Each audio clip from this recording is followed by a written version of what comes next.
மதுரை மாவட்டம் அவனியாபுரத்தில் இந்த ஆண்டும் ஜல்லிக்கட்டு நடைபெறாததால் அந்த கிராம மக்கள் பொங்கலை கருப்பு தினமாக அனுசரித்து வருகின்றனர்.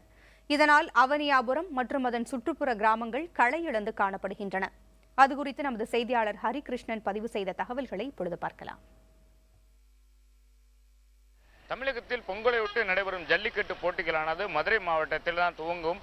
தை திருநாள் அன்று முதல் நாள் அன்று மதுரை மாவட்டம் அவனியாபுரத்தில் தான் ஜல்லிக்கட்டு போட்டிகளானது நடைபெறும். 2014ஆம் ஆண்டு வரை தங்கு தடையின்றி நடைபெற்ற ஜல்லிக்கட்டுகள் கடந்த ஆண்டு நடைபெறவில்லை, இந்த ஆண்டும் நடைபெறவில்லை. இப்போ நீங்களே பார்க்கலாம், இந்த இடத்தில் தான் காளைகள் அனைத்தும் பரிசோதனைகள் அனைத்தையும் முடித்து கொண்டு வரிசையாக நிற்கும். இந்த காளைகள் அனைத்தையும் வரிசையாக நிற்கும் காளை உரிமையாளர்களை பாதுகாப்பாக அவர்கள் வாடிவாசலுக்கு அழைத்து வருவார்கள். நீங்கள் பார்க்கும் இந்த இடம்தான் வாடிவாசல். இந்த வாடிவாசலில் தான் தற்போது மத்திய அரசு அனுமதித்தை அடுத்த தொடர்ந்து பணிகள் மேற்கொண்டார்கள்.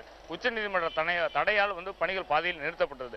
இந்த இடம் வழியாகத்தான் காளைகள் வெளியேறி இந்த களத்தில் நீங்கள் பார்க்கும் இந்த களத்தில் தான் ஜல்லிக்கட்டு காளையர்கள் அடக்குவார்கள். அப்படி இருக்கும் ஒரு சூழல் 2014ஆம் ஆண்டு வரை தான் இருந்தது. 2015-16ஆம் ஆண்டு ஜல்லிக்கட்டு நடைபெறாதால் இந்த பகுதியை பொறுத்தளவுக்கு, முக்கியமாக அவனியாபுரம் பகுதியை பொறுத்தளவுக்கு பொங்கல் விழா கொண்டாட்டங்கள் என்பதே குறைந்திருக்கிறது. கருப்பு தினமாக தான் கடைபிடிப்பதாக இப்பகுதி மக்கள் தெரிவித்திருக்கிறார்கள்.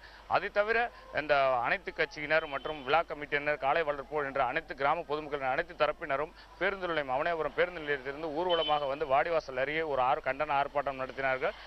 அதற்கு பின்னதாக 2 நபர்கள், அது அவனியாபுரத்தைச் சேர்ந்த முத்து சோனை என்பவர் 2 காளைகளை வாடிவாசல் அருகே அழைத்து வர முற்பட்டனர்.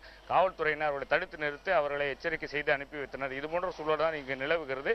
இது தவிர அலங்காநல்லூர் மற்றும் பாலமேடு பகுதியில் வாடிவாசல் முன்பாக கருப்பு கொடிகள் ஏற்றி அவர்கள் எதிர்ப்பை பதிவு செய்திருக்கின்றனர். இது போன்ற போராட்டங்கள் தொடர்ந்து நடைபெற்று வருகிறது.